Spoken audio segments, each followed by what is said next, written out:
রহমানির রাহিম।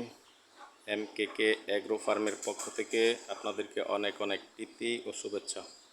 প্রিয় দর্শক, আজ আমি আপনাদেরকে যে গরুগুলো দেখাবো, এই গরুগুলো সাধারণত আমার শেডে লালিত পালিত হয়, কিন্তু সহজেই সেল হয় না। এর কারণ, এই গরুগুলো দাম আমি একটু বেশি চাই, যার কারণে বিক্রি হয় না। যদি কারো বেশি দামে কেনার আগ্রহ থাকে তাহলে হয়তো গরুগুলা সংগ্রহে রাখতে পারেন। মাশাআল্লাহ, গরুগুলা অনেক ভালো। এই গাভীটি, এটা একটা বকনা। এই বকনাটি এই গাভীর বাচ্চা। এই বকনাটি আপনার 5 মাসের প্রেগন্যান্ট। আল্লাহ চাহে তো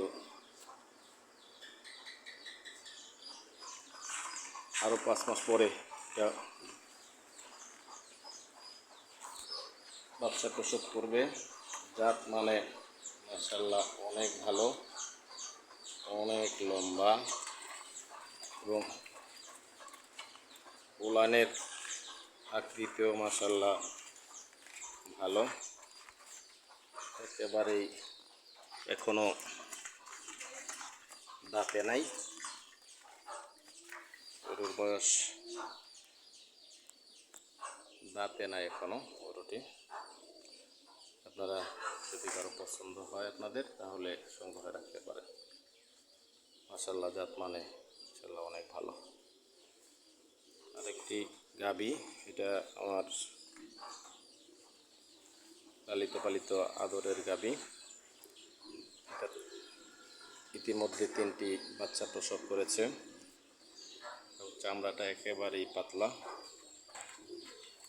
মাশাআল্লাহ, এই গাভীটিও ভালো দুগ্ধ প্রদান করে।